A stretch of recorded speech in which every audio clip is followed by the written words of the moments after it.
Prezado participante, essa entrevista faz parte de uma pesquisa desenvolvida como atividade de avaliação da disciplina de Introdução à Administração do curso de Graduação em Administração da Universidade de Brasília.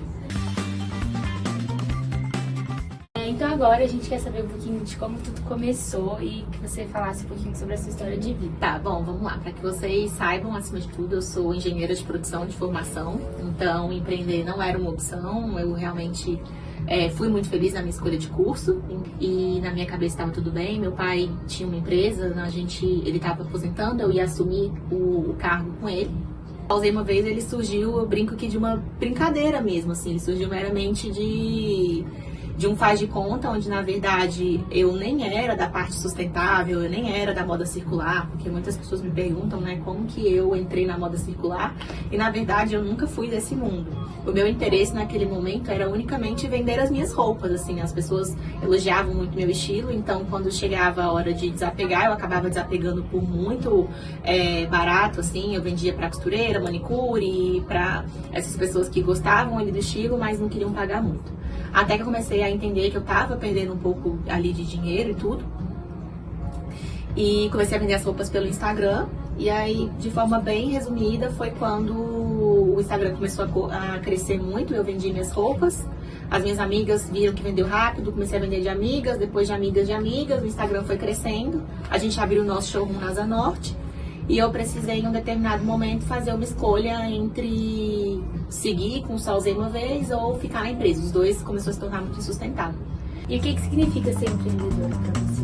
Olha, eu brinco que é um leão por dia, assim, e nem todos os dias são fáceis. Eu acho que o principal conselho que eu dou para qualquer pessoa que vai empreender é entender que os dias, eles variam muito, assim. Então, você vai viver dias muito bons e você vai achar que aquilo é extremamente engrandecedor e você vai crescer, você vai ser milionário e tudo vai caminhar da melhor maneira possível.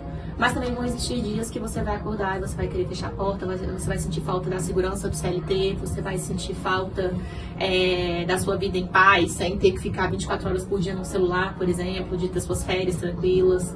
Então eu falo que é uma montanha-russa, mas como tudo na vida tem ônus e bônus. Por que você se considera empreendedora?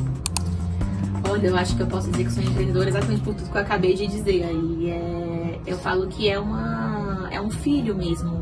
Isso aqui vira o meu mundo. Eu acho que eu respiro, eu vivo, eu penso, eu durmo, acordo pensando nisso daqui. Você realmente não relaxa.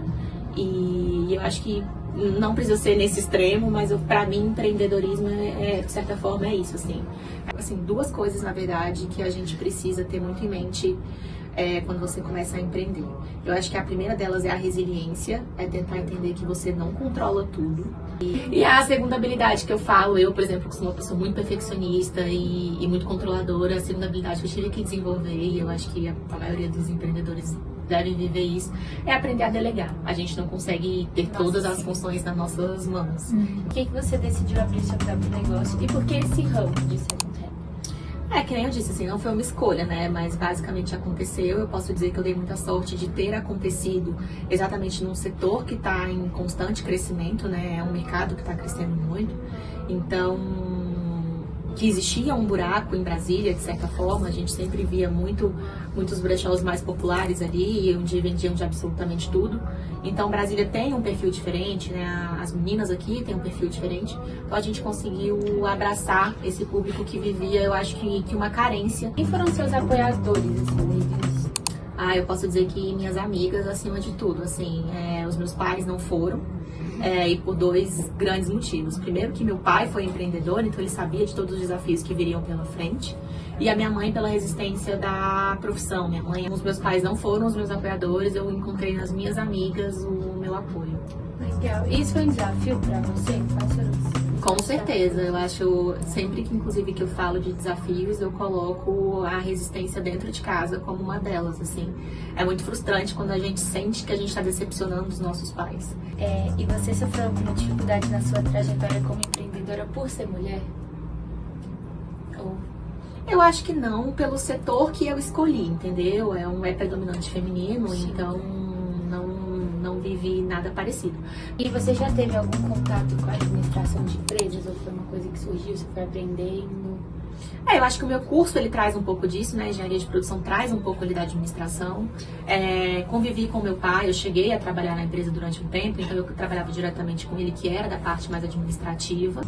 E o que mudou na sua vida depois que você abriu o Solzay? Tudo. Acabaram as noites de sono, acabou a paz, a gente precisa se reinventar mesmo, a gente vem de um mercado, e aí, falando do second hand, mas eu acho que global mesmo, onde a gente precisa estar bem posicionado em rede social, a gente...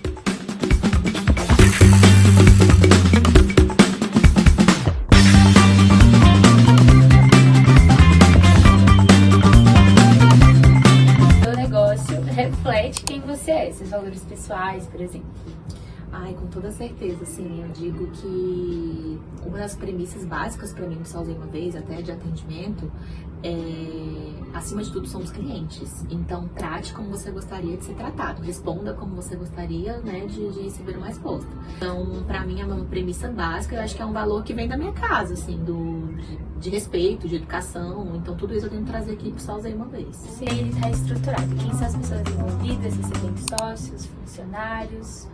Bom, vamos lá. Hoje, na loja, né, somos uma equipe de 3, então sou eu, a Mari e a Raíssa, somos nós 3 que coordenamos aqui diariamente, mas a gente terceiriza alguns serviços, como a contabilidade, por exemplo, nosso marketing. E empresas parceiras, tem alguma ou... Não, eu não considero. Algumas marcas a gente trouxe para o Solzay uma vez, entendendo que eram marcas que agregavam valor aos produtos. Então, por exemplo, a gente não vende óculos escuros. Então, a gente trouxe a Goni como uma marca parceira para que a gente pudesse ter esse matching de produto. O que o Solzay uma vez diferente dos outros? Bom, eu acho que vou responder o que todo mundo responde, que é a curadoria, que é o cuidado com as peças, que é o estilo de atendimento que a gente traz, tanto do espaço físico quanto ali do atendimento pessoal. E como que você se mantém informada sobre o mercado que você atua? Então, concorrentes, clientes? Eu troco muito, assim, é uma rede, né? Então você acaba conhecendo outras donas de brechós de Brasília, então a gente conversa muito, a gente tem muito essa troca. Mas é o que eu já falei aqui, eu acho que o online, o Instagram, as redes sociais, elas, por mais que seja um pouco ali também da personalidade de cada um, eu acho que eles também servem como canais informativos. Então, na hora de tomar decisões sobre o seu negócio, você consulta seus colaboradores também, ou são decisões que você costuma tomar mais sozinho? Depende muito, assim, eu acho que depende da decisão. Se é uma decisão que vai caber somente a mim, eu posso até escutar, mas a palavra final é minha. Eu consulto a vendedora. Você acha que isso tem saída? Você acha que não tem? Você acha que as meninas podem se interessar? Então é uma coisa que eu acabo perguntando muito. Valores também, às vezes eu falo, você acha que por esse valor tem saída? Não, eu acho que não. Então eu tento ouvir.